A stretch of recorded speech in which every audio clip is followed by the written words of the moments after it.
Hello guys, welcome to our class. This is Nobleman Science Tutors Online. I remain Otubo Michael. I'm bringing physics class direct to your very doorstep. If you have not subscribed to our channel, please subscribe to this channel. Click on the notification button so that when we upload a new video, YouTube will notify you. You can also reach us through the WhatsApp number that is showing on your screen. For this particular class today, we are continuing in calculations involving vectors. So we are going to solve more problems and then see how we can apply all the formulas that we discussed in the vector classes that we just had. So please get your writing materials and your calculators, then get settled. Please, we also want you to give us a thumbs up, give us a like, invite your friends to come and join our channel so that we all will continue to progress as we move on in our physics class, right? So welcome to our class for today. Calculations involving vectors. Okay, so this is another question. As I said, we are going to solve problems only in this particular class. So this one says a nail on a vertical wall is pulled by means of a cord attached to its head. If the cord makes an angle of 60 degrees to the horizontal and exerts a force of 80 Newton on the nail, find the effective force which tends to pull the nail out of the wall, the force which tends to bend the nail. So you can actually visualize what is happening in this question. As a good physics student, you just try. That's okay. So assuming this is your wall, this is your wall, and the nail is here. Okay, so this is the head of the nail. Just take it out. This is the head of the nail. Now they said that a string, so this is the vertical, this is the horizontal direction. Okay, this is the vertical direction. So they said that a nail is pulled, this is the vertical wall, a nail is pulled by means of a cord attached to its head. This is the cord attached to its head. If the cord makes an angle of 60 degrees to the horizontal, okay, so that is that. So if the cord makes, sorry, please just try and draw. Okay, so if the cord makes this angle 60 degrees with the horizontal, this is the horizontal direction. So if the cord makes this angle with the horizontal and exerts a force of 80 Newton, so the force on the cord is 80 Newton. Okay. On the nail, find the effective force which tends to pull the nail out of the wall. So this is the representation, and this you can complete the drawing and complete it. But you remember that we said that when a vector is inclined at an angle to the horizontal, that singular vector can be resolved into two components, and we said that the vertical component can resolve to the vertical component and the horizontal component.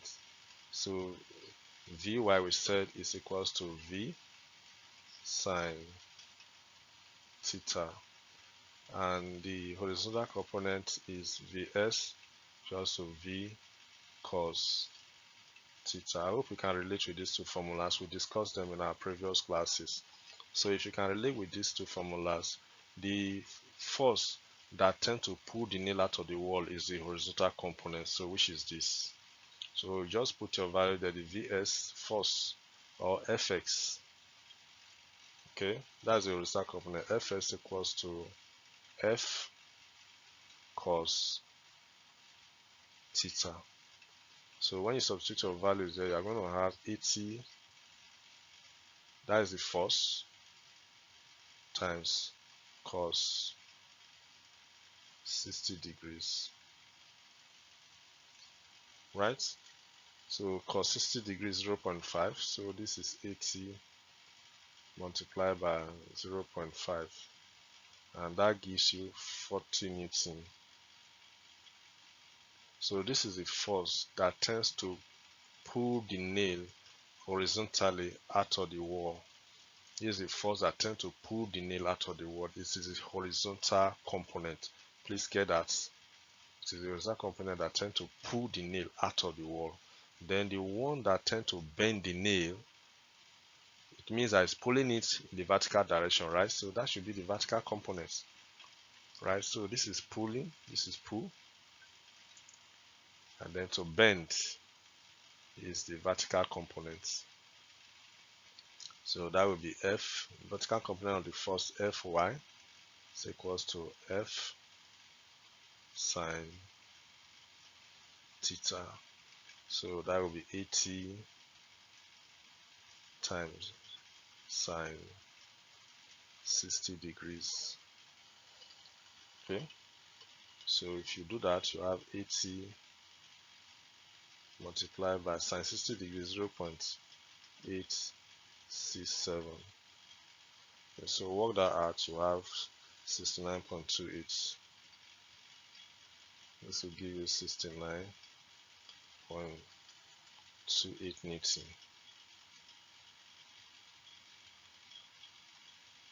Okay, so quite simple, right? Quite simple. Okay, so please know how to apply these formulas.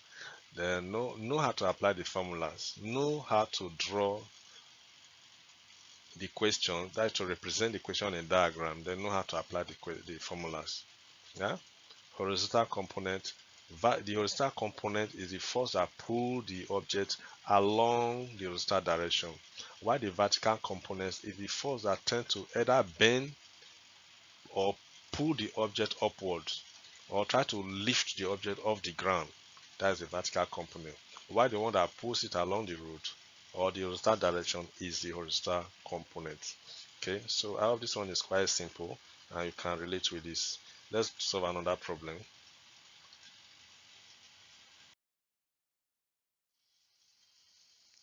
Okay, so this is what happens almost daily at home.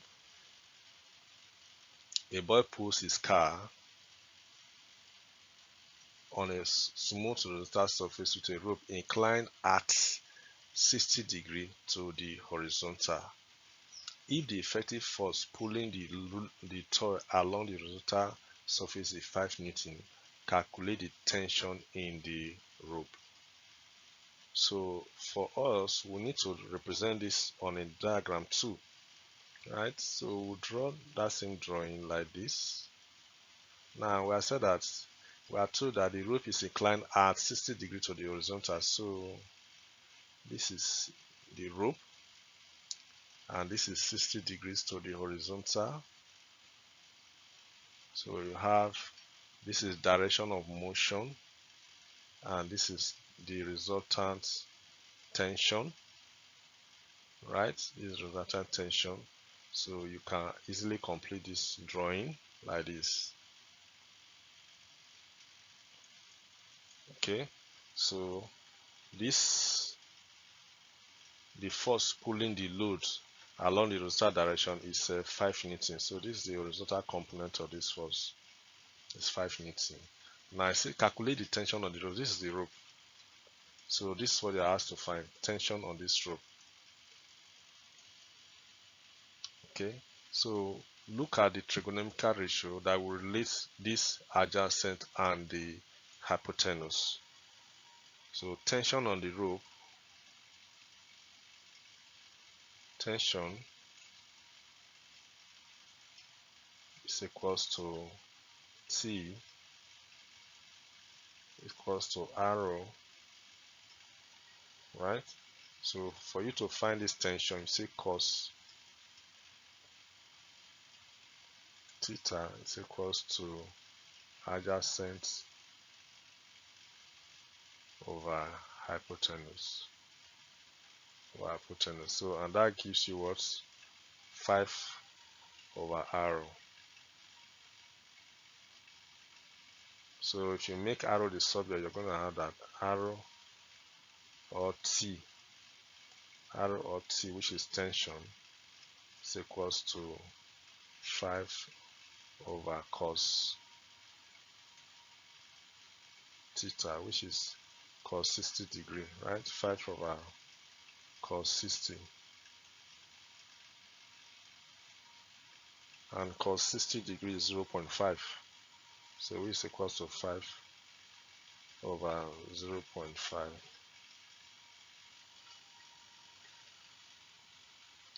So which means that tension will be equals to what? 10 Newton. If you saw that out, we are going to have 10 Newton.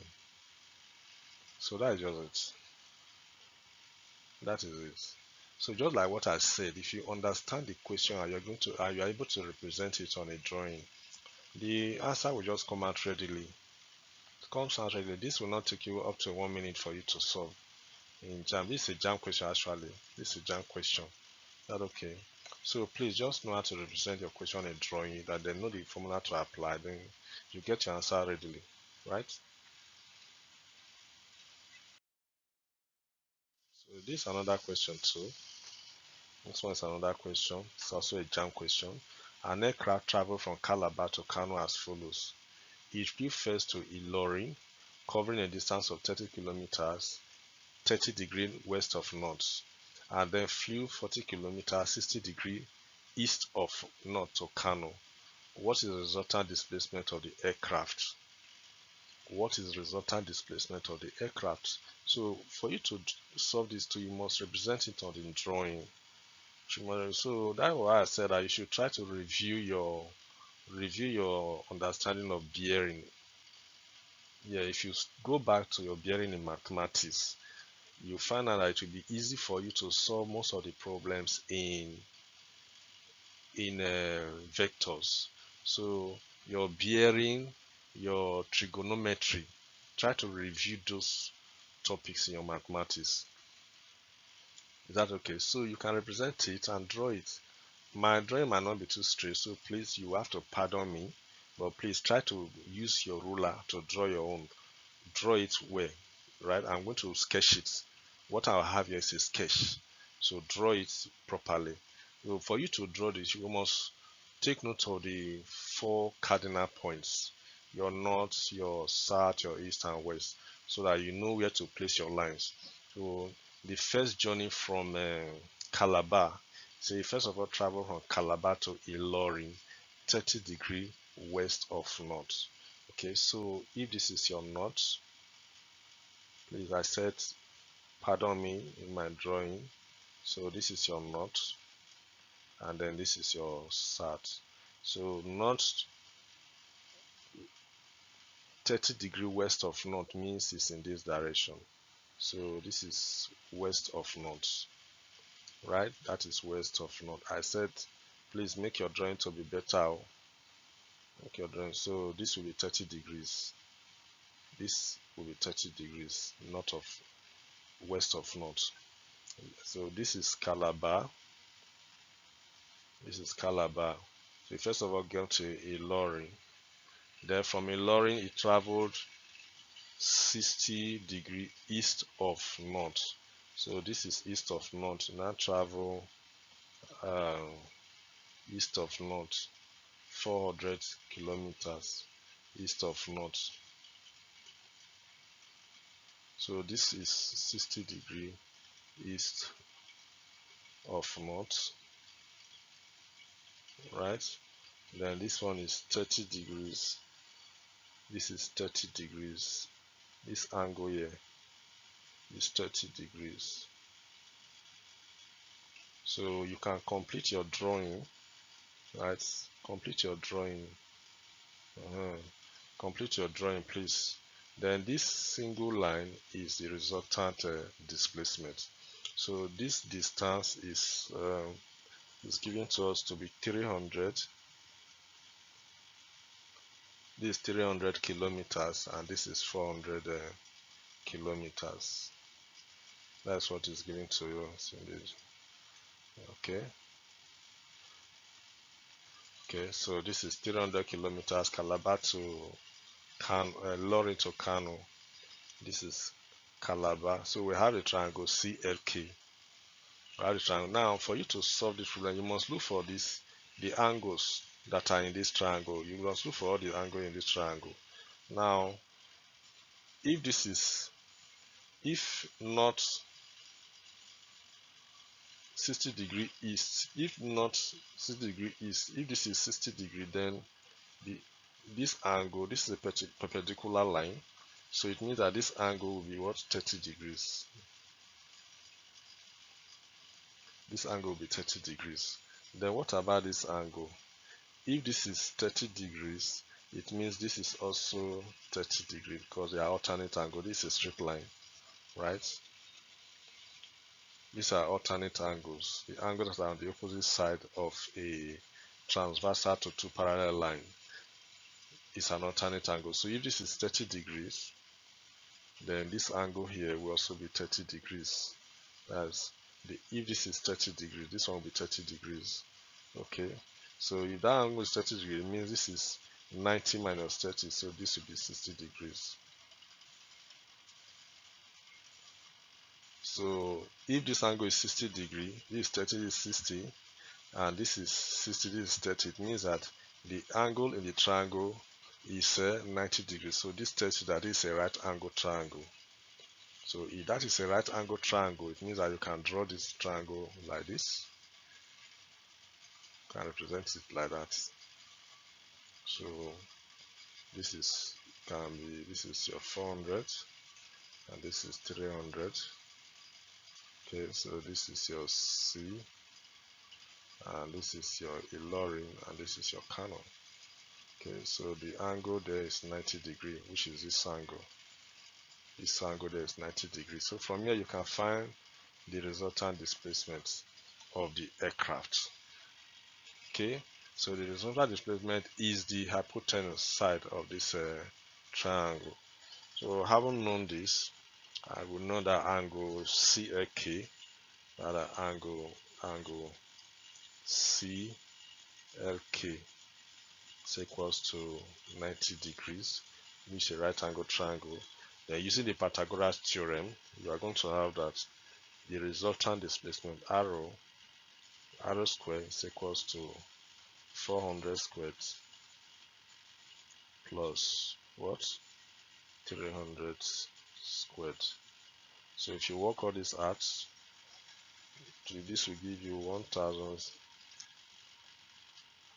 Multiply that out so that you have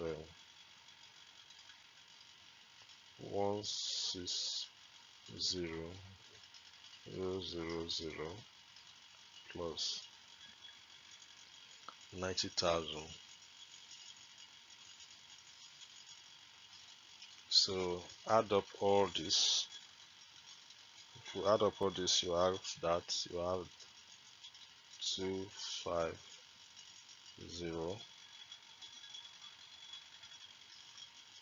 250,000.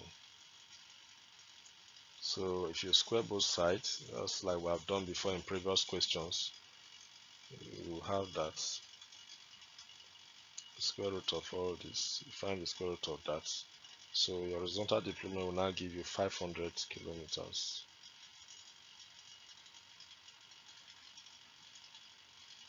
So this is the resultant displacement.